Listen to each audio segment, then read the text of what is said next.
आमचा येड बघा, सबस्क्राईब करा चॅनलला. असं उन्हाळा काम आणि उन्हाळ्यातच असते आणि आपल्या घरी केलेलं चांगलंच असतं. आपल्या घरात मंदिरात बाहेरनं किती पण आणा, पण घरातलं शोभून दिसतं. बघा म्हणतात उन्हाळा काम.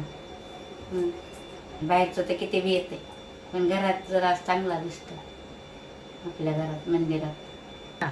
तुम्ही पण करा, बघून छान आहे. नमस्कार मैत्रिणींनो, आज आपण उपवासाचे पापड करणार आहोत. आजींची रेसिपी आहे. 1 किलो साबुदाणा रात्रीच भिजवून ठेवला होता आणि अर्धा किलोपेक्षा जास्त बटाटे घेतले आहेत. त्यांचे साल काढून घेतलेले आहेत आणि पाण्यात ठेवून दिले आहे ते, आणि त्याच्यात 3-4 चमचे मीठ टाकलेलं आहे. 1-10 मिनटं असेच ठेवणार आहोत आपण. मिठाने त्यांचं स्टार्च निघून जाईल आणि मीठही आतपर्यंत मुरेल आणि पाण्यात ते काळे पडणार नाही. तर आता जाड किसणी घेतलेली आहे, जाड किस करणार आहोत, त्याच्याने छान होतं. आणि आता खाली ताटात पाणी ठेवलं आहे आणि त्याच्यात किसणी ठेवली आहे, तर असा जाड किस करून घेतलेला आहे. आता पाणी उकळत ठेवलेलं आहे. ठेवलं गरम करायला. आता त्यात बटाटे टाकायचे किसून.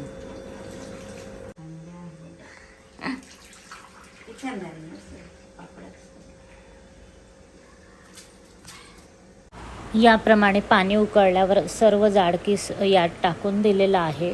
मिठाचे करू, मिठाचे खात्यात की लेकर पापडे. आजी गायिकाही आहेत, खूप गाणे म्हणतात त्या.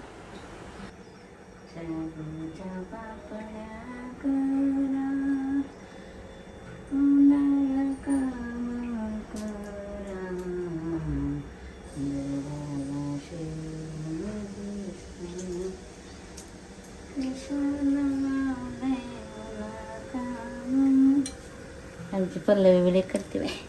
पूर्ण किस पाण्यात बुडलेला आहे. भरपूर पाणी टाकायचं आहे. आता यात मीठ घालूया.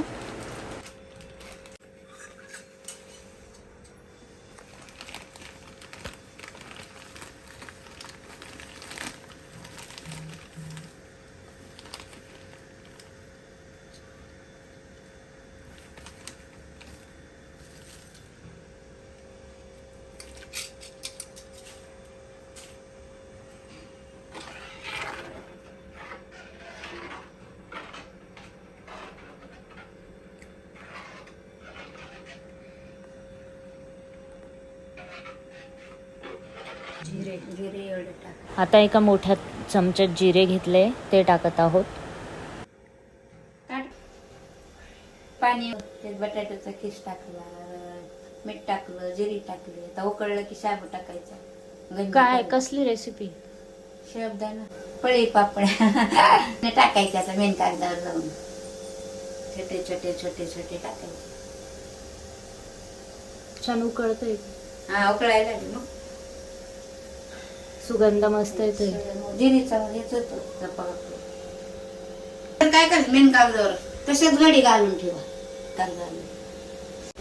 याप्रमाणे जिरे टाकल्यानंतर बराच वेळ उकळू द्यायचं आहे, कारण बटाटाही टाकलाय तो शिजला पाहिजे छान. आणि मगच साबुदाणा टाकायचा आहे आणि साबुदाणाही आपल्याला शिजवायचा आहे. तर बघूया आजीची रेसिपी आपण.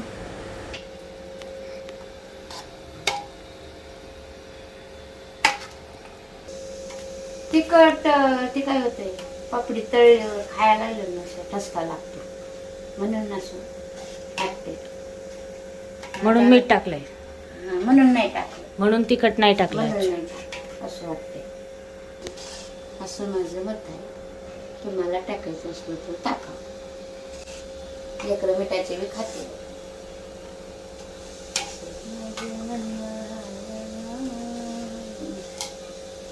किती असे. आता 1-10 मिनिटासाठी झाकण ठेवत आहोत.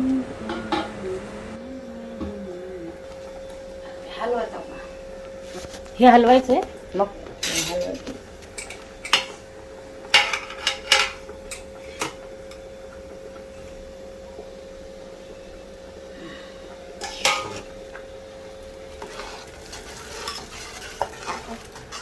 झाकण काढल्यानंतर खूप वाफ आली आणि लगेचच आपल्याला साबुदाणा टाकायचा आहे. सर्व साबुदाणा इथे टाकून दिला आहे.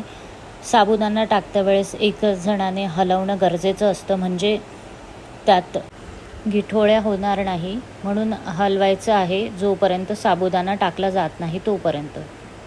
आता पूर्ण साबुदाणा टाकून झालेला आहे.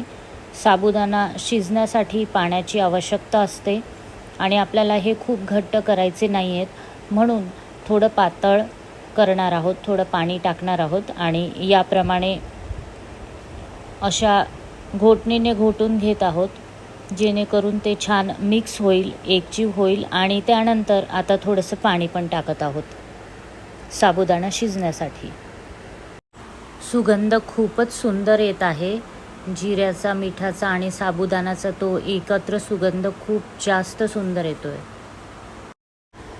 आजींनी घेतला आहे. आता त्यांच्या अंदाजाने ते बरोबर पाणी टाकतायत. त्यांना घेतल्याबरोबर कळलं की पाणी अजून लागणार आहे, तर त्या लगेचच पाणी टाकण्यासाठी मला सांगतायत. तर थोडं पाणी अजून लागणार आहे आपल्याला, कारण त्यांना ते घट्ट वाटतंय.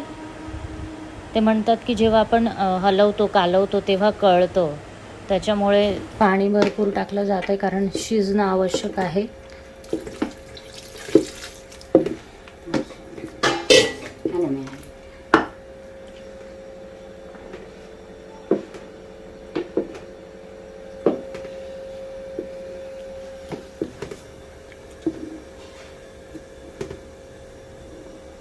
सुगंध छान येतोय.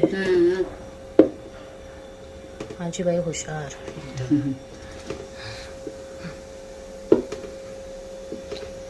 किती वर्षापासून करते आजी? असं बाहेर मी तसं करतो. आमच्या गावाकडे करायचे, आमची आई, आमची बहिणी त्यांची हिरीवर करतात ना. खाली लागायला नको म्हणून हे हलवत राहणं खूप गरजेचं आहे.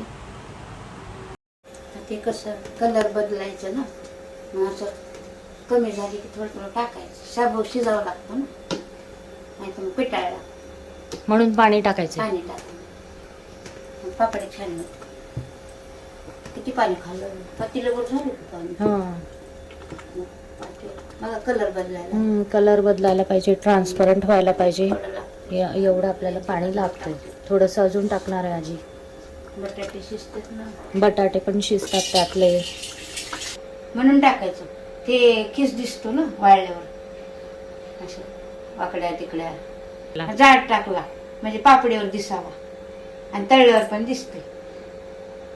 आणि बारीकचं काय? बारीकचं पीठ पीठ होते, पीठ होते म्हणून बारीक. शाबूची ओळख ते बटाट्याचा लांब असलं तळल्यावर पापडी छान दिसते, असं म्हणून माझं मत आहे. आजीचं मत आहे. खिस पण छान झाला लांबका. मला वाटतं ह्यानंच असल्याने खिस करायचा आणि तुरटीच्या पाण्यात टाकायचा. मेहनत आहे. कलर यायला हवाय अजून आजींच्या मध्ये.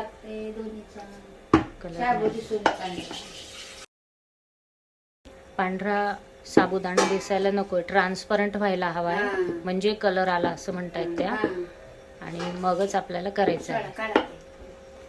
झाकण ठेवलेलं आहे.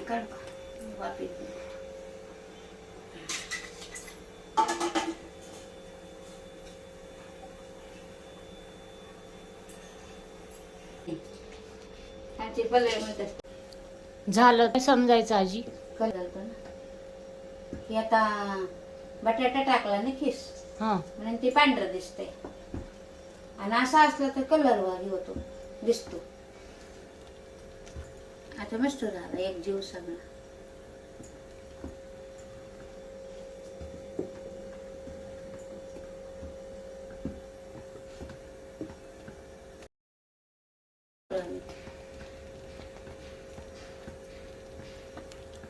बरोबर. पण असंच करू आपण, चटणी टाकू, अर्धा किलो करू. यात चटणी पण टाकू शकतात, पण आणि आजी म्हणतात की ठसका लागतो म्हणून नाही टाकत. हिरव्या मिरचीचा ठेसा पण टाकला जातो असं म्हणतात. मिरची मिक्सर करायचे, टाकायचे हिरवे आणि हिरवं उमटत. आता उद्या हे उद्या रात्री घालायचं. नाही तर ती काय होत आहे, आपण सकाळी केलं ना ते एकीकडे पाणी होतंय, एकीकडे शाबू होतो. म्हणून रात्री भिजवायचा. हा, ते आपण कसं चिकट असतं, मग ते शाबू एकीकडे राहतो, पाणी एकीकडे. हे जसं पाणी शाबूचं पाणी पळतं, म्हणून रात्री भिजून घालायचं. एवढंच आहे. असं माझं मत आहे. आता छान थोडं हिरवी उकळलेलं मिरची आहे. टाकू आपण. हिरवी दिसते छान. रंग पण सुंदर आलेला आहे. हिरवी बी टाकलं तर चालते, लाल मिरची बी हम्म. ते पण 4 टाकलं चालतं. पण आपण टाकली नाही, कारण आजी म्हणतात ठसका लागतो, म्हणून आपण फक्त मीठ टाकलेलं हा, आहे, मीठ आणि जिरे जिरे टाकलेले आहे. टाकलं. झालेलं आहे चला, ट्रान्सपरंट. चला, जातो. आता झालेलं आहे असं आता म्हणतात. झाकतो आम्ही. किती वेळ झाकण? झाला आता 5 झालं. आता बंद कर. 5 मिनिटांनी बंद करायचंय. गॅस बंद केलेला आहे. आता आपण वाळत टाकायला जात आहोत उन्हामध्ये.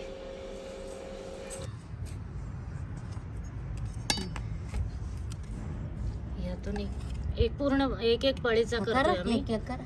म्हणून एक पळीवर एकदम बरोबर माप आहे. हा. ते यानुसार असं एक लाईन नका टाकायचं. लई चिटकू नका. गोल, खूप बारीक नाही करायची आजी म्हणे. असं करायचं. या व्यवस्थित अशाच करायच्या. निघतं ते जिरबी कलरची. जिरबी कलर जर टाकला तर अजून छान दिसतात आजी म्हणतात. पण आपण उपवासाचे करतोय ना, म्हणून असेच करत आहोत. ऊन खूप आहे टेरेसवर. माणूस वाळून सुकून जाईल. सुकून जाईल उन्हानं, वाळून जाईल. इतकं ऊन आहे. उगलेलं माणूस.